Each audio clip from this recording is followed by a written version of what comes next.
Então nós vamos começar por um texto que eu não dei lá atrás e já de propósito. Por favor, utilize a Almeida Corrigida Fiel, que aí a gente vai ficar no mesmo, aqui na mesma sintonia. Tá certo? Oséias 4:6. Vamos começar por aqui. Oséias, capítulo 4, verso 6. É um texto, às vezes, muito citado, mas um pouco compreendido. Me ajude aí, porque hoje nós vamos usar muito texto. Isso. O meu povo foi destruído porque lhe faltou o conhecimento. Porque tu rejeitaste o conhecimento, também eu te rejeitarei, para que não sejas sacerdote diante de mim. E visto que te esqueceste da lei do teu Deus, também eu me esquecerei de teus filhos. Feche os seus olhos. Senhor nosso Deus e Pai, em nome de Jesus, eis aqui a tua palavra. Continua falando conosco, usa-me como um canal de bênção nesta hora, em nome de Jesus. Amém. Glória a Deus. Amém. A princípio, eu não sei se você observou, mas esse texto é um texto direcionado para uma classe de pessoas, os sacerdotes. Deus está falando com os sacerdotes sobre um conhecimento existente, porém não praticado. Uma informação recebida, porém não utilizada. A falta de conhecimento aqui nesse texto não é a falta de informação, não é a falta de ferramenta. Este povo está cometendo erros, os sacerdotes, eles estão errando, não porque não tem a informação, eles estão errando porque estão rejeitando a informação que receberam. A informação que eles recebem não é agradável para eles. Elas determinam que eles façam coisas que eles não querem fazer. Então, quando nós olhamos para esse texto, você pode ir lá, para que não sejais sacerdotes diante de mim. Então, a informação é para os sacerdotes. Só que ela é tão importante que ela não acaba neles. Certo? Ela termina dizendo: por causa disso, porque vocês se esqueceram da lei, também eu me esquecerei de teus filhos. Não é de vocês. Se fosse eu me esquecerei de vocês, isso é muito pouco.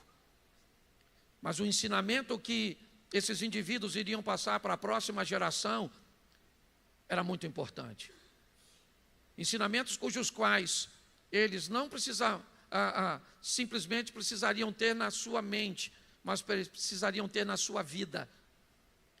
Então hoje, quando nós falamos, e essa é uma grande preocupação que temos aqui, acredito que todas as igrejas têm, mas eu posso falar daqui, é que as pessoas sejam bem instruídas, sejam bem informadas, mas a decisão de aceitar ou rejeitar o conhecimento é de quem ouve.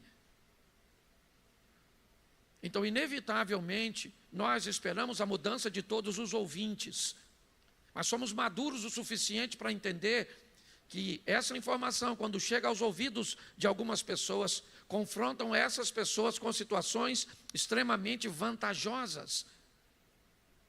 E aí, pela vantagem que as pessoas levam mediante a informação, que leva para ela a necessidade de mudança, automaticamente ela rejeita. Porque ela começa a notar que essa informação vai lhe gerar prejuízo, mas ela é transmitida. Então, que fique bem claro para a maioria de nós: o povo não é rejeitado porque lhe falta conhecimento. O povo é rejeitado porque o povo rejeita o conhecimento. Tá certo? Então, entenda que na igreja vai ter gente de bem e vai ter pessoas com comportamento, às vezes, pior do que alguém que não está na igreja. Essa é uma grande verdade, certo? E nós temos que sermos maduros para entendermos isso. E o mais importante, não exigimos que essa pessoa saia da igreja. Ela precisa continuar ouvindo, continuar presente. Você está entendendo? Se você bebe, se você fuma, se você se prostitui, se você... Por favor, jamais diga para alguém, seu lugar não é na igreja, seu lugar é aqui sim.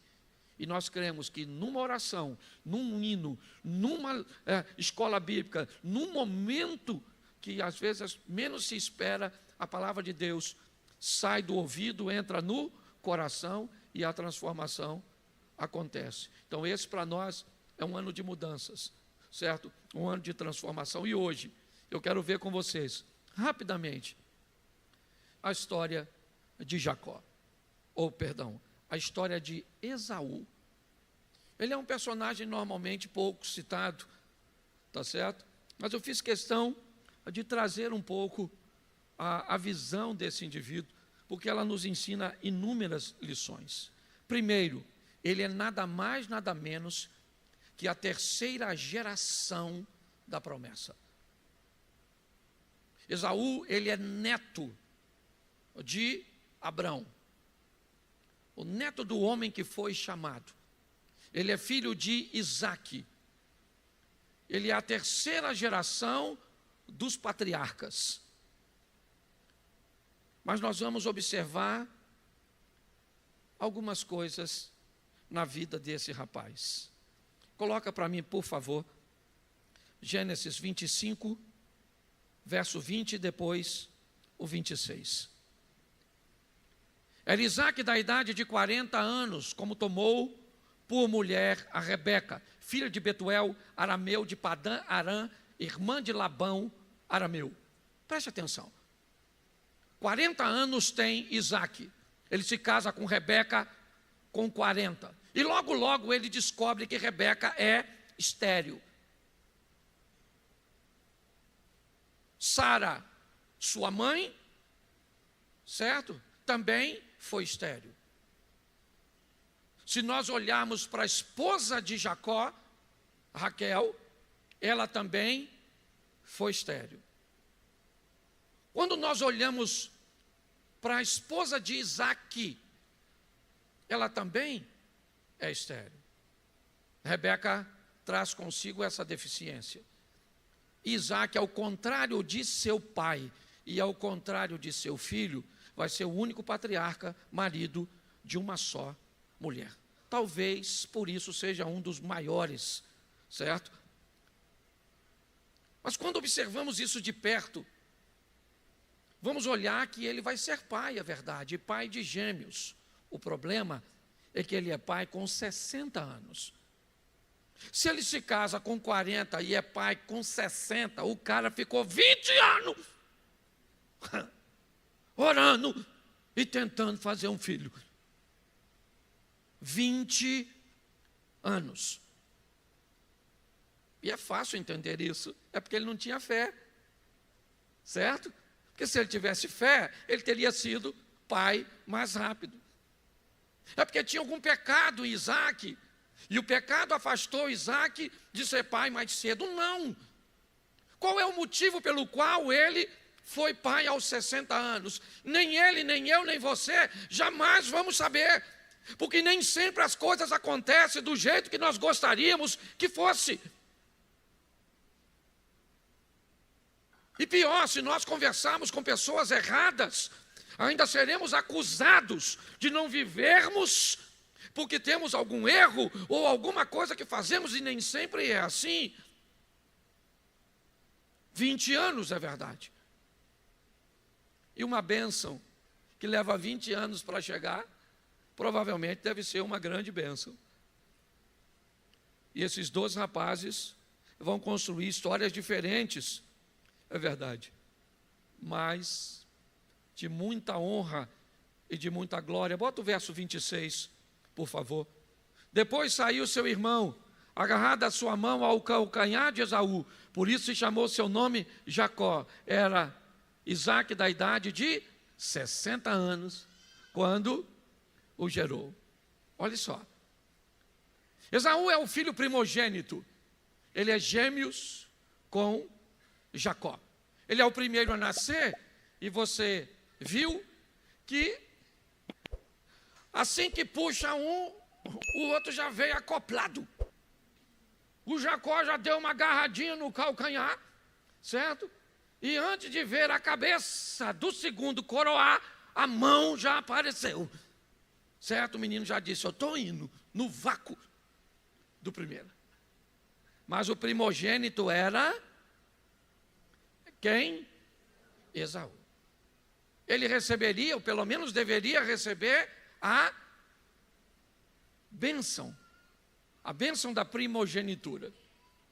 Mas nós vamos ver que as coisas não foram bem assim. Mas eu vou mostrar isso um pouquinho mais à frente. 25, verso 27. E cresceram os meninos. Esaú foi o homem perito na caça, um homem do campo. Jacó era um homem simples, habitando em tendas. Preste atenção nessa informação, porque ela é preciosíssima. O texto vai falar de alguém que é habilidoso.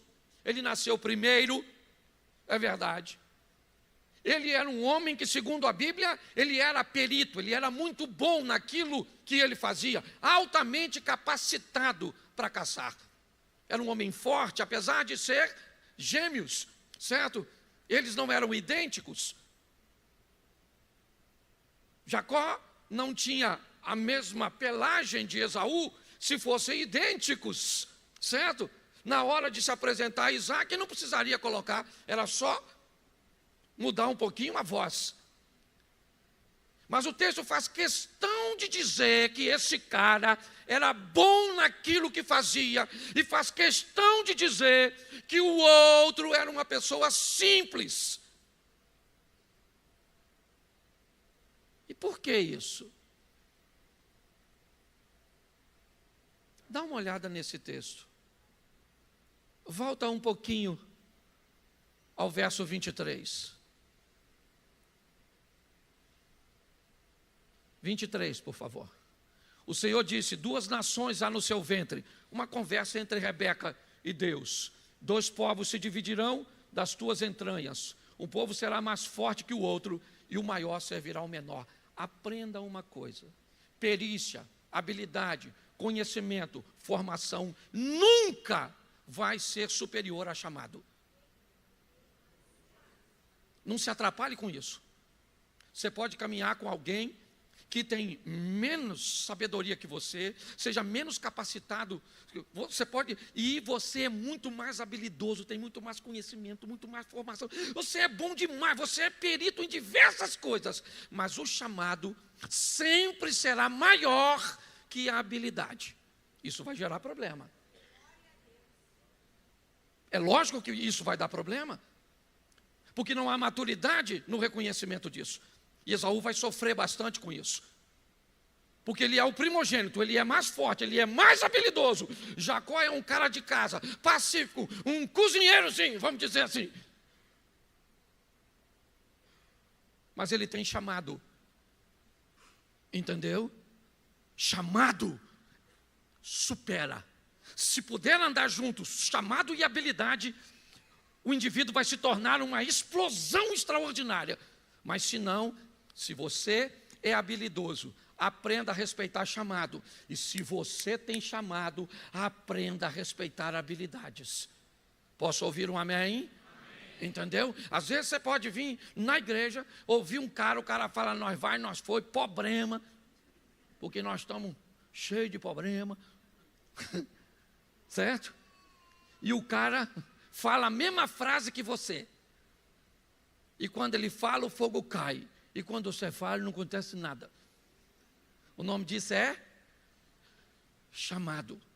Tá certo? Então o texto faz questão de dizer, Esaú era perito, era habilidoso, era forte, era valente, certo? Jacó era um homem simples, de casa. Mas uma palavra de Deus deu a Jacó aquilo que não deu a Esaú. O que foi?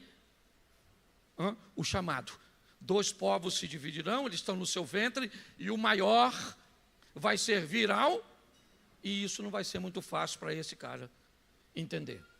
É aqui que nós vamos dar uma olhadinha, tá certo? Capítulo 25, verso 29, rapidinho. 25, 29, já com a cozeira, um guisado, olha o cara aí fazendo a comidinha, cozinhava bem. E veio Esaú do campo, e estava ele,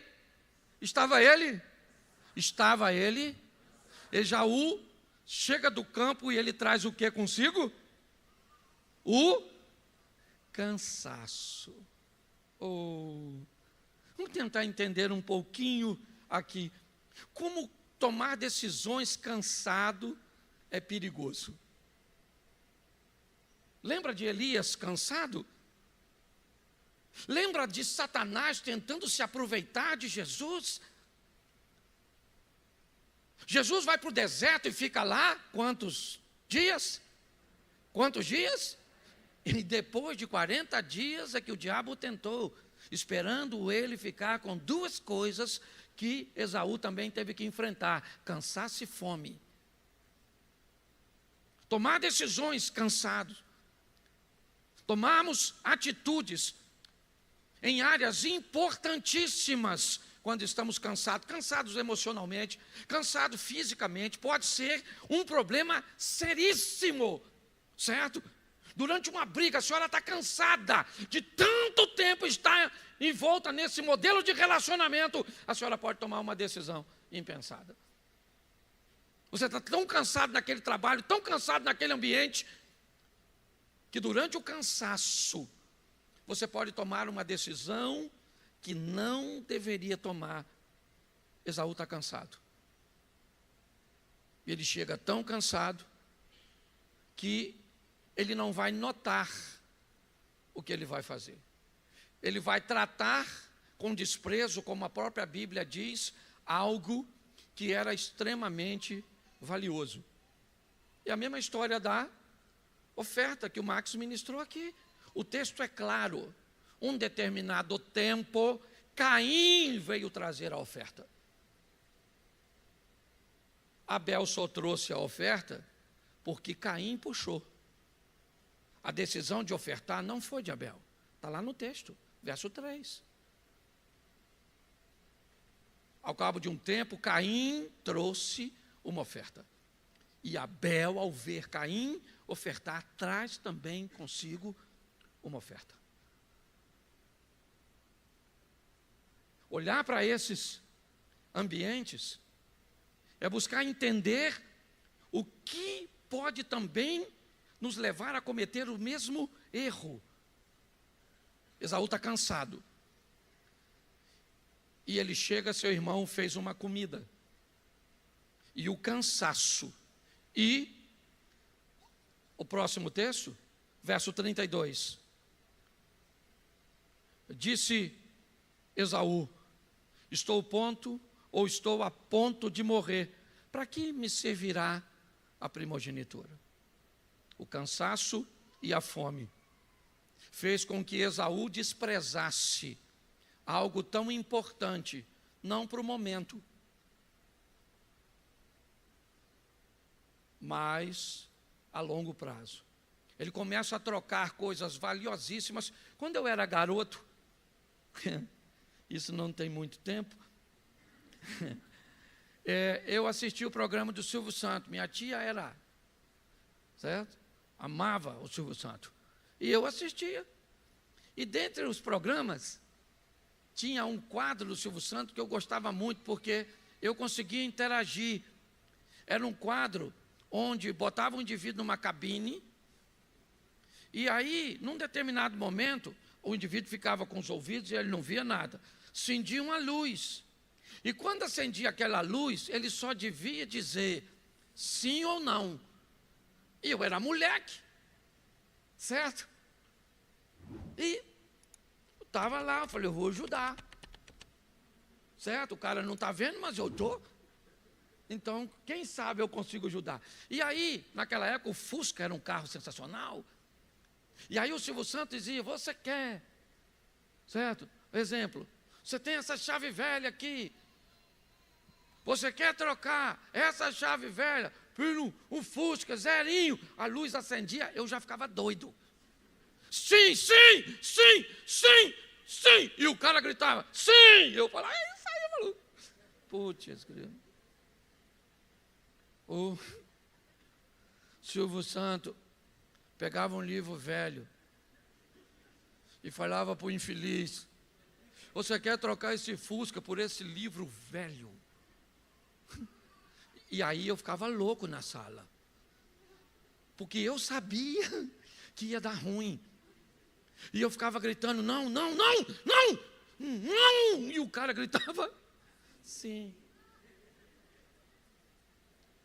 Aí, acabava, tirava ele de lá, você trocou aquele Fusca por esse livro velho. Eu falava, burro, jumento, eu te avisei, eu te falei. Não, não, não. Você tá rindo dele? Não! Esses somos nós. Esaú cansado, trocando primogenitura para o pato de lentilha, trocando coisas extraordinárias para o futuro, por coisas sem sentido, valores totalmente opostos. O diabo faz isso todos os dias, comigo e com você. Cansa você de procurar sua mulher e de sua mulher te dar um toque e dizer, não quero você, não quero você, não quero você, eu estou cansado, eu estou com dor de cabeça. E você cansado, às vezes recebe um prato de lentilha. Você está entendendo? Criar um ambiente onde o cansaço se sobressaia e durante a fome, certo?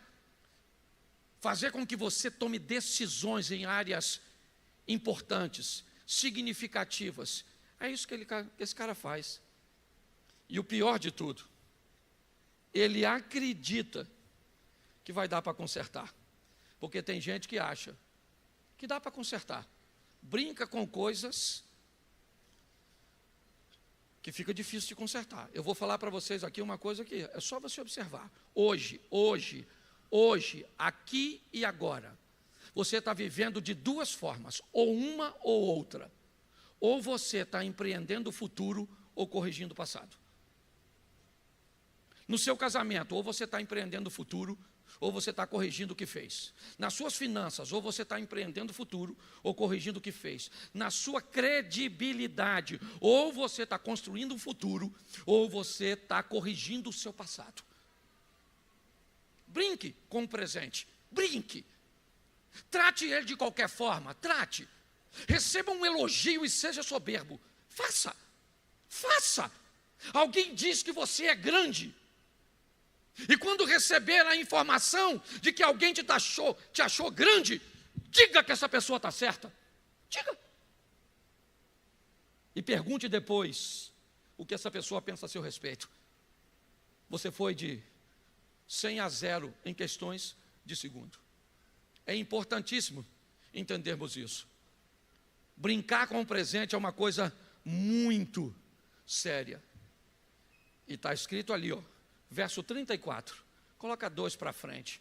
Jacó deu o pão a Esaú e o guisado de lentilhas. Ele comeu, bebeu, se levantou e saiu. E o texto faz questão de dizer, assim Esaú, ou assim desprezou Esaú a sua primogênita. Não vai adiantar botar a culpa em ninguém. Você vai ver ele tentando, mas não vai adiantar. É verdade. Ele vai ter que colher o que plantou. Nós vamos ver o final dessa história, porque esse é um Esaú. Nós vamos olhar para outro Esaú. Porque quando Abrão sai de casa, ele é Abrão.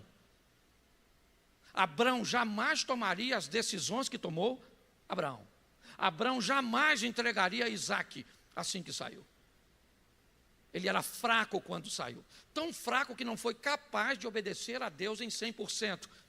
Levando o seu sobrinho que Deus havia dito que não levasse. Porque ele queria o sobrinho como garantia, certo? De ter um herdeiro de seu sangue.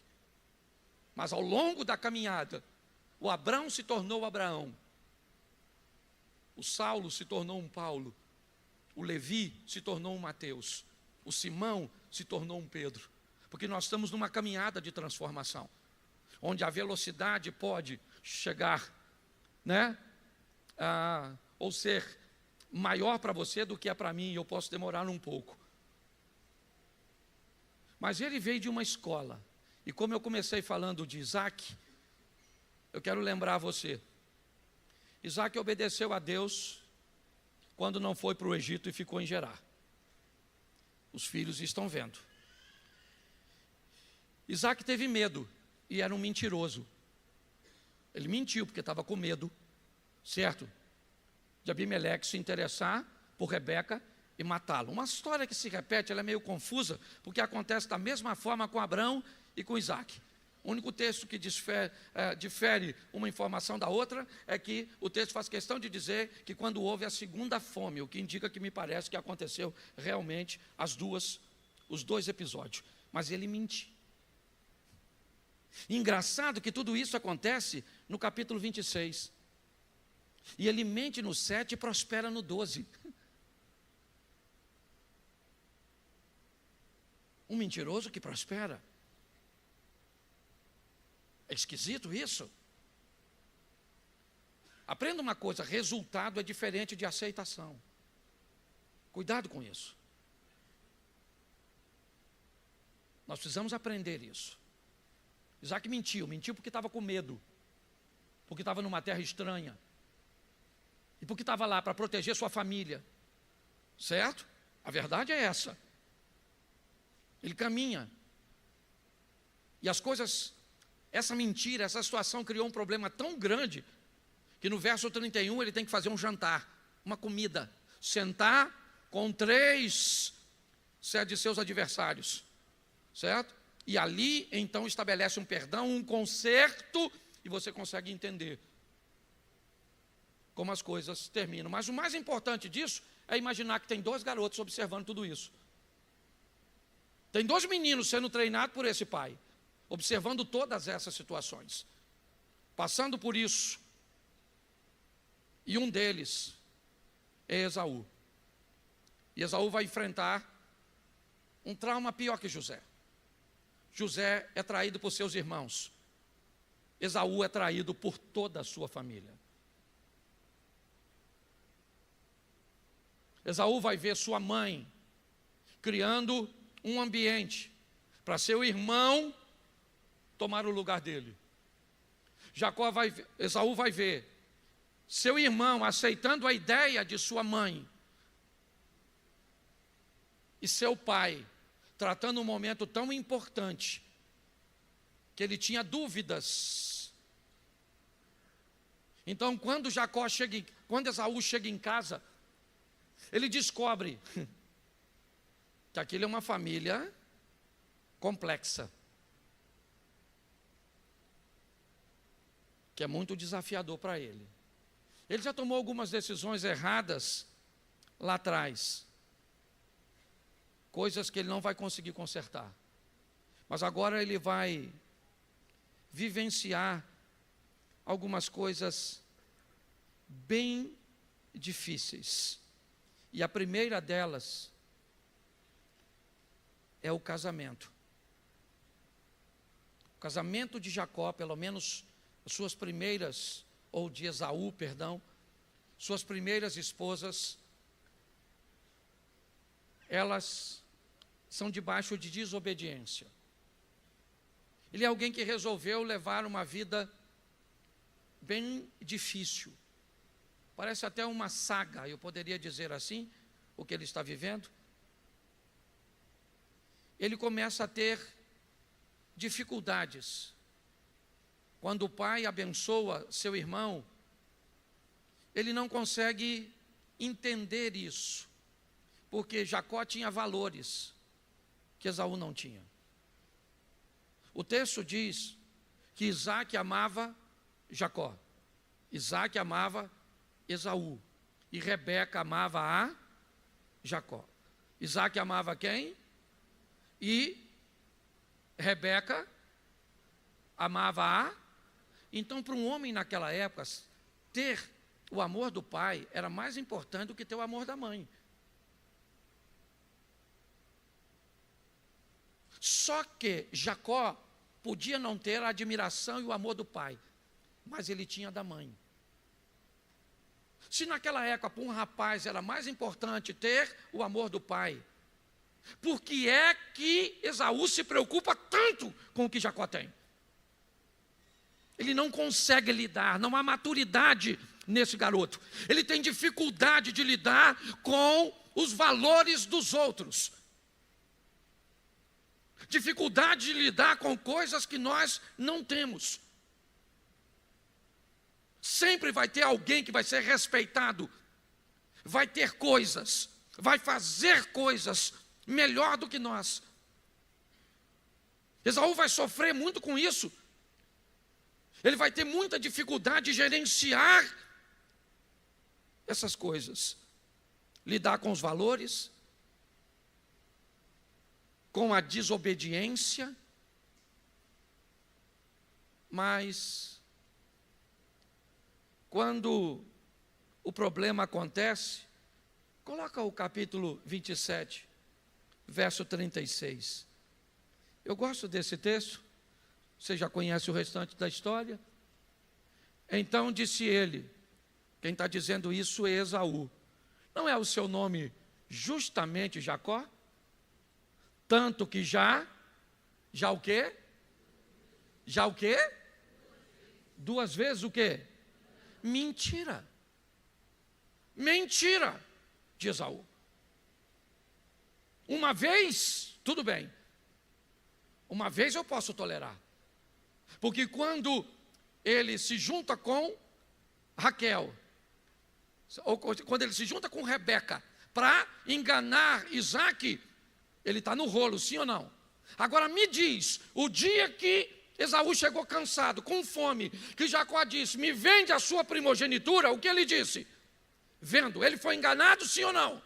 Ele vendeu por quê? Ele vendeu por quê? Mas na hora de prestar conta, na hora que o problema aparece, na hora que a fatura chega, aí nós queremos botar a culpa toda no outro. Você não tem culpa nenhuma, seu casamento está desse jeito. É tudo seu cônjuge. Você não tem culpa nenhuma de estar desse jeito. A culpa é dos seus pais. Você não tem problema nenhum para estar nessa crise econômica. A culpa é só do governo. É só. Transferir a culpa para os outros é algo muito antigo, certo? Adão, por que você pecou? Eu, foi a mulher que o Senhor me deu. Eva, por que você fez isso? Eu, foi a serpente que me enganou. Te garanto que não tinha nenhum bichinho passando por ali naquela ocasião. Que se tivesse, a serpente falava, não fui eu, foi o rato. Porque transferir a responsabilidade, quando a fatura chega, é isso que ele está vivendo. Certo? O texto diz, 2 vezes, nossa, aquilo lá está esquisito. 2 vezes, o quê? Vamos aqui que fica mais fácil. Então disse, não é o seu nome justamente Jacó, tanto que já 2 vezes ele me enganou. A minha primogenitura me tomou, não tomou. Você vendeu, cara. Tudo bem que Jacó, certo, também tem sua parcela, e grande. Porque vamos imaginar que eu comprei a primogenitura do Max, nós somos irmãos. Então está certo. Chegou a hora de acontecer certo? Minha mãe chega e me avisa, olha, seu pai vai abençoar. Então acontece tudo isso. Eu ia falar para minha mãe, se eu fosse Jacó, ô mãe, não vou nessa não, não precisa preparar nada não, deixa comigo que eu resolvo. Ô Esaú, vamos lá falar com o papai. Pai, estou aqui, ó. Ô Esaú, falar uma parada para o senhor. Esaú, se eu estou mentindo, fala. Aquele dia você chegou cansado, você chegou com fome. E eu falei para você, não vou dar minha comida, que a comida é minha. Coisa de irmão, mas eu não quis dar. E você falou assim, eu vendo a minha primogenitura pela comida. Então você me vendeu. Ele podia fazer isso, sim ou não? Sim ou não? Mas fez, porque ele também tinha sua parcela de... Mas isso não tira a culpa daquilo que Esaú fez. Pare de tentar colocar o resultado das suas escolhas nas costas do outro. Não vai rolar. Mas como eu disse, o que está acontecendo aqui é bem interessante. Volta para mim aqui, filho. Coloca o 36. 36 ainda. Eis que agora me tomou a minha bênção. E ele perguntou: não reservaste por mim, ou não reservaste, pois, para mim, nenhuma bênção? Não sobrou nada para mim? Verso 38. Ele disse Esaú a seu pai: tens só uma bênção, meu pai. Abençoa-me também a mim, meu pai. Levantou Esaú a sua voz e chorou. Quando eu li esse texto, eu imaginei a tristeza que esse cara devia estar. Precisava estar vivendo isso, sim ou não? E por que está vivendo? Satanás. Satanás, gente. O inimigo está furioso. Porque o inimigo se levantou. Não. Cansaço, fome, certo? Tomar decisões em ambientes errados, pautado em desobediência, fazer coisas escuras, às escuras, fizeram com que ele fosse para esse caminho. E sabe o que o neto de Abrão está pedindo? Uma migalha. Sobrou alguma coisa para mim? Sobrou, gente. Está assim de gente, filho de Deus, vivendo das sobras. Está assim de gente que tem que pegar o que está sobrando, o que está caindo da mesa, sabe? Porque suas decisões, sua postura, certo? Não condiz com quem és. Então, sempre, isso acaba se repetindo. O senhor não tem nenhuma bênção para mim? Veja aí se sobrou alguma coisa para mim. Capítulo 27, verso 41. Esaú odiou a Jacó. Odiou a Jacó por causa daquela bênção com que seu pai o tinha. Irmãos, preste atenção. Isso não é só na igreja, não. Isso é quase universal. Se tem alguém perto de você, foi criado contigo, é da sua família, trabalha com você há certo tempo. Se tem alguém perto de você, preste atenção, se for distante, não tem muito problema. Mas se for alguém perto, quando esse alguém perto começa a ser mais abençoado que você, começa a alcançar lugares e coisas que você não alcança, que você não conquista, às vezes simplesmente porque não é seu. Porque aquilo não é para você. O ódio vai tomar conta. Esaú não tinha que odiar Jacó. Foi errado? Foi. Mas a culpa não é só de Jacó. Aliás, ele é muito mais de Esaú do que de Jacó. E agora, ele diz o seguinte: chegar-se-ão os dias de luto do meu pai.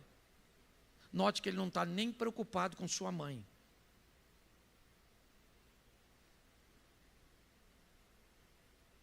Chegar-se-ão, ele disse para os outros: não vou matar Jacó agora por causa de papai, porque por mamãe eu matava ele. É mais ou menos isso. Olha o que esse cara carrega. Terceira geração dos patriarcas. Neto de Abraão, filho de Isaque. Preste atenção. Um homem de Deus. Você é um homem de Deus.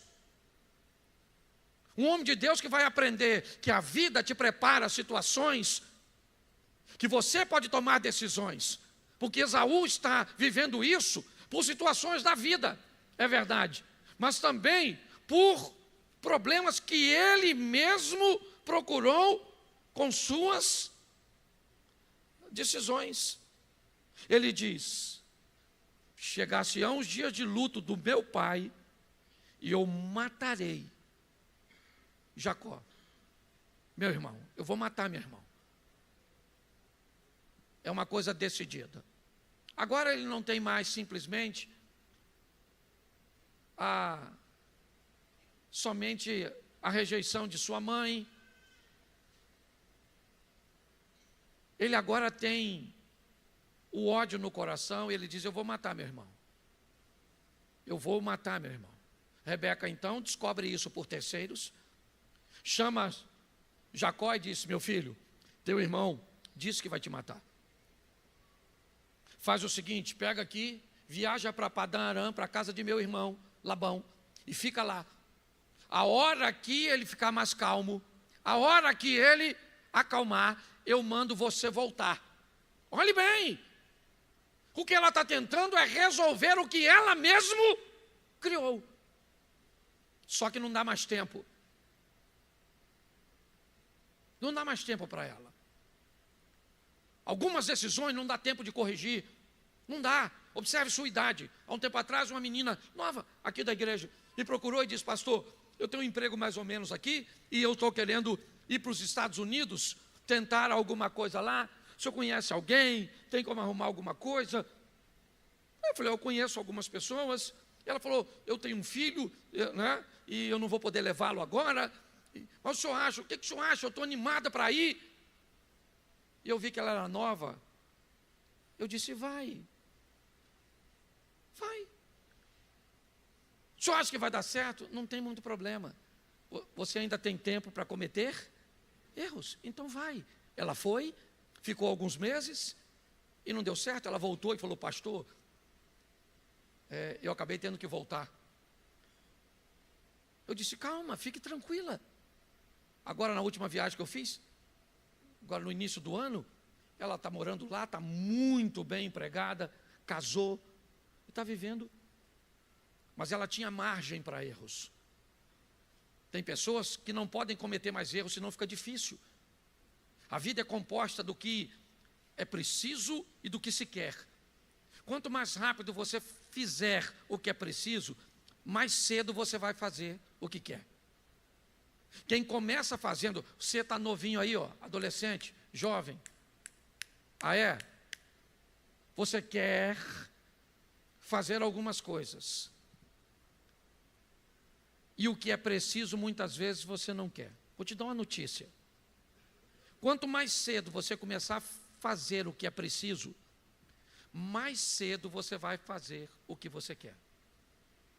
Quanto mais tarde você fizer o que é preciso, mais tarde você vai poder fazer o que quer.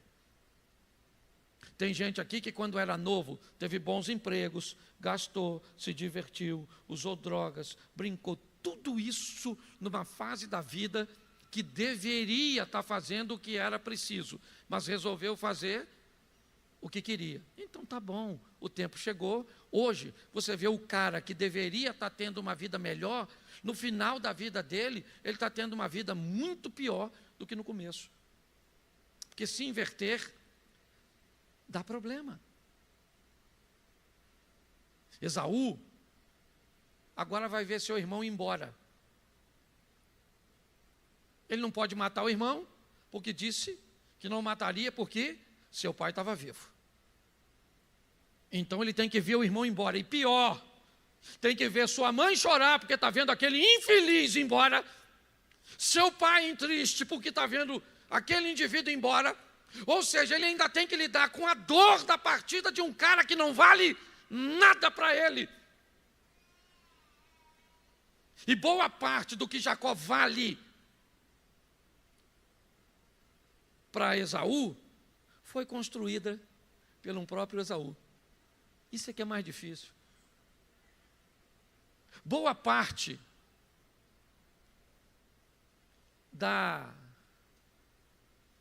como é que eu vou falar?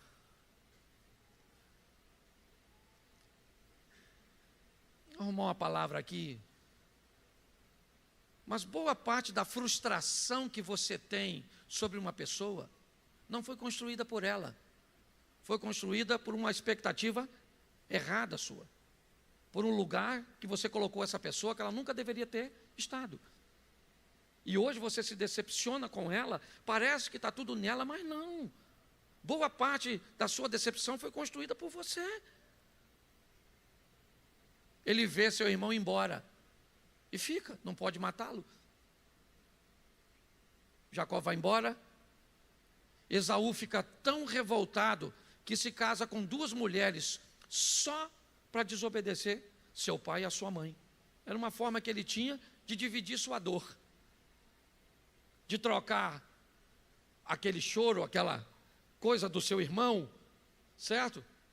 Pela agora a tristeza de vê-lo casar com aquelas 2 mulheres, ele faz isso. Mas sabe o que é mais interessante? É que esse cara ficou rico. Ele ficou forte.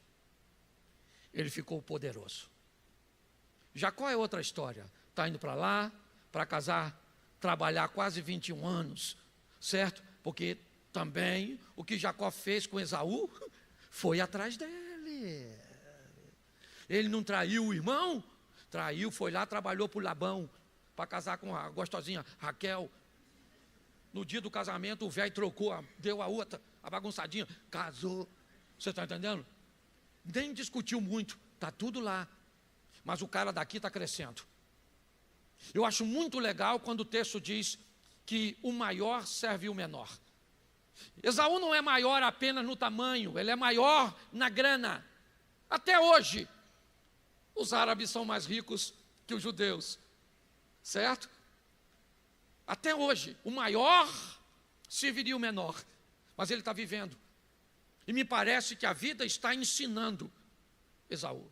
Eu não tenho muita coisa para falar dele, porque só vai até aqui. Nesse momento que Jacó vai embora para Padã Arã, o texto esquece Esaú e se apoia em Jacó. Certo? Jacó vai dar a sequência, as 12 tribos e todas essas coisas, mas o cara está lá, ó, devagarzinho, Abner. Ele está enriquecendo, prosperando, crescendo, se fortalecendo e o melhor de tudo, amadurecendo. Ele vai descobrir que dá para ser próspero sem ter visibilidade. Ele vai descobrir que dá para ser vitorioso sem ter fama. Esaú é alguém, certo, que vai ser extremamente vencedor sem jamais ter um microfone na mão, subir no altar ou ser ovacionado por alguém. Talvez essa seja uma das informações mais preciosas nos dias de hoje, onde todo mundo quer ser reconhecido, todos nós. Se postarmos alguma coisa, queremos saber quantos likes, né? Ou se os comentários são positivos ou negativos. Não, a partir desse texto. Jacó vai para Padã Arã, encontra com Raquel no poço, encontra com Labão, resolve trabalhar, se casa, certo? Recebe as concubinas, tem os filhos de Bila, tem os filhos de Zilpa, certo? E tem toda aquela estrutura. E cadê o Esaú? O Esaú está lá. Fazendo o quê? Não sei. Para te falar a verdade, eu não sei direito o que ele está fazendo. Eu só sei que no capítulo 33, no verso 8, coloca lá. Isso.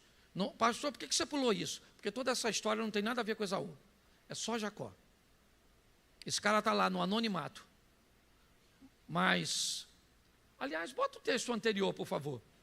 Bota o 7, porque é bem legal ele. Chegou também Lia com seus filhos, inclinaram-se, e depois chegou José, Raquel, inclinaram-se. Presta atenção, não muda não, presta atenção. Esaú está parado, com seus homens, 300, 400 homens, não lembro, armados, estruturados, poderosos, e chega Jacó. Com um grupo pequeno vindo de Padã Arã, é verdade, a estrutura de proteção é bem menor, pelo menos humana, ele tem a proteção de Deus, é verdade. Mas ele começa a mostrar tudo que tem. Aí, ó, tá vendo? Isso aí, meus servos, meus presentes, tudo para Esaú. Porque Esaú disse que o mataria. Tudo bem que Isaac ainda não morreu. Tá certo? Mas ele coloca tudo. Sua linha de prioridade, por último, ele apresenta José e Raquel, que inclinam-se diante de Esaú. E preste atenção na frase dita por Esaú. 8. Disse Esaú: que te serve todo este bando que eu tenho, né? Que tenho encontrado. Em outras palavras, Jacó, para que te serve isso se eu vou te matar? O que você está me mostrando? Está querendo me impressionar, mostrando tudo que você tem? Tanto é que a próxima frase dita por Jacó, por Esaú, quando Jacó diz que vai lhe dar presente, ele diz: eu não quero nada teu, cara. Eu conquistei eu mesmo. Eu venci, apesar da vida ter tentado me sabotar. Eu venci porque eu mudei. Eu já fiz muita besteira na minha vida. Não me orgulho de muitas coisas que fiz, mas tudo de ruim que eu fiz não foi o suficiente para me destruir. Então eu cheguei até aqui. E não cheguei até aqui o mesmo menino que você conheceu, que vendia uma primogenitura por um prato de lentilha. Não, eu não quero nada teu, cara. Isso é uma conversa de gente grande, uma conversa de gente madura, de dois homens poderosíssimos, é verdade, mas que os dois tiveram que amadurecer ao longo do tempo. Esse Jacó, que olha bem o que diz o texto. Vamos lá, capítulo de número, deixa eu colocar aqui, 33, 9. Mas Esaú disse: eu tenho bastante, meu irmão, seja para ti o que tens. Não quero nada seu, cara. Quero nada seu. Pode ficar com tudo que é seu, eu conquistei. Eu venci. Capítulo de número 35, verso de número, vamos lá, 29.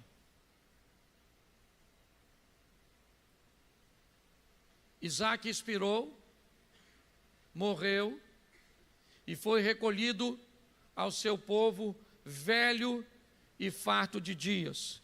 Esaú e Jacó, seus filhos, o sepultaram. Esse é outro Esaú.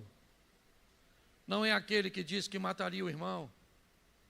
Não é aquele que diz que o irmão enganou 2 vezes. Esse é outro Esaú.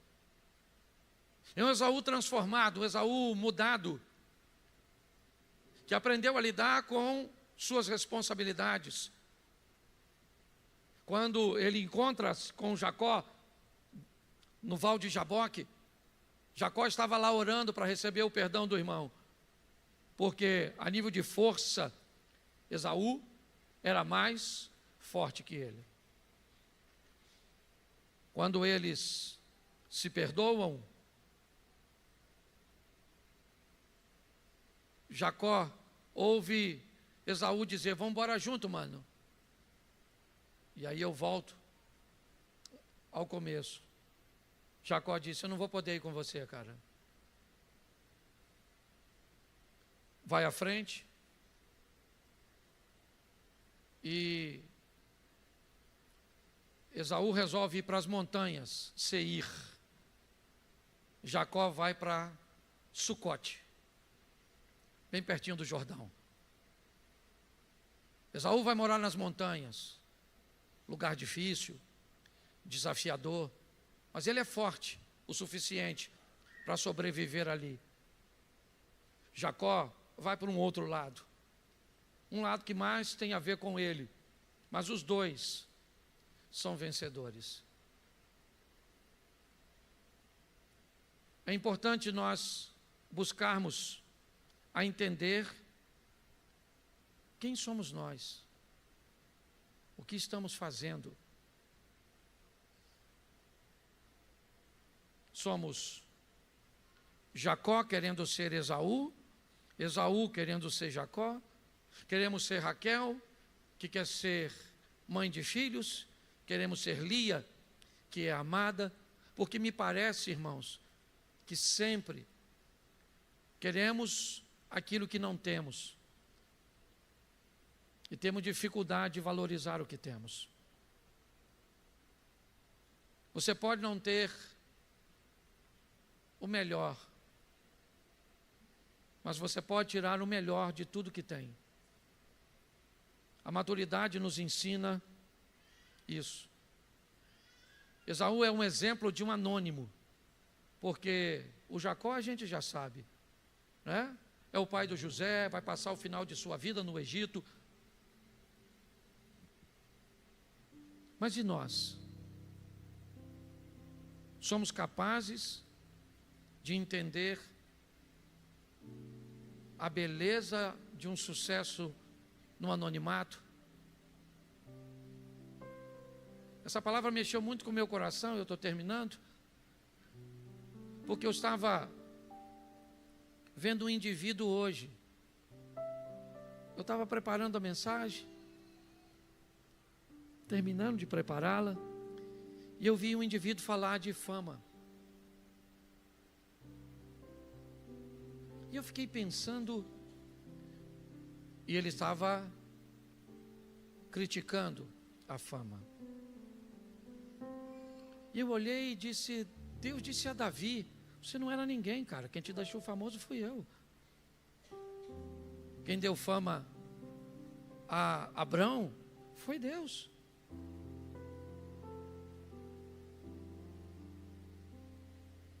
O rei,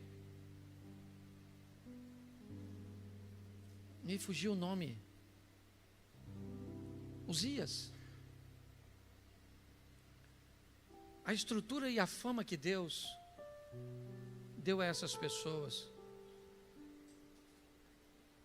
Mas eu descobri o poder do anonimato. Sabe o que eu acho engraçado? E aí é para mim, eu só estou compartilhando a vocês porque eu sou pastor de vocês.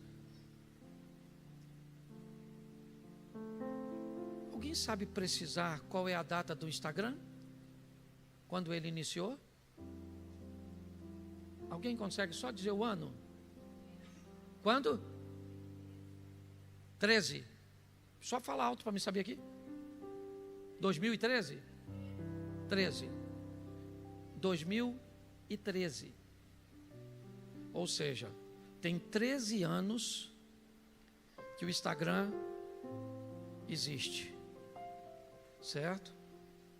Hoje você consegue ver pessoas atingirem 5, 10 milhões em apenas uma situação. A velocidade ela é muito rápida. E eu fiquei pensando, olhando para mim, que às vezes as pessoas acham que eu sou famoso. E eu pensei, eu tenho 10 milhões no Instagram. E eu levei 13 anos para ter 10 milhões. Eu cheguei à conclusão que não tem fama nenhuma. O que tem é a presença de Deus e ela é mais valiosa. O que as pessoas pensam a meu respeito, tem gente que acha que eu sou para lá ou para cá.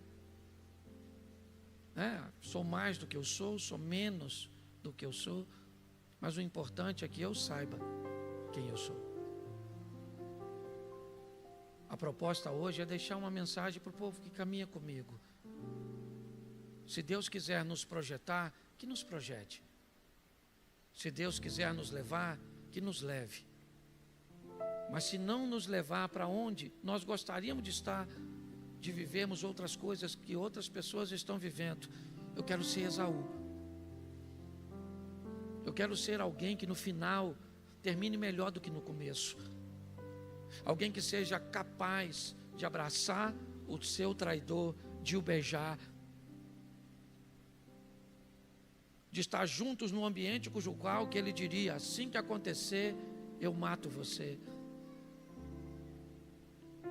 Alguém que foi maduro o suficiente para entender que os dois não davam para caminhar juntos. Um vai morar em Seir, outro vai morar em Sucote.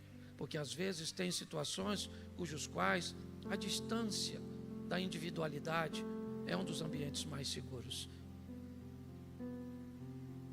Termino dizendo: a maioria da igreja, acredito eu, vai morar no céu, mas sem aprender a habilidade de viver na terra. Cuidado com o cansaço, cuidado com a fome, cuidado com os ambientes cujos quais Satanás pode se aproveitar. Feche seus olhos, eu quero orar.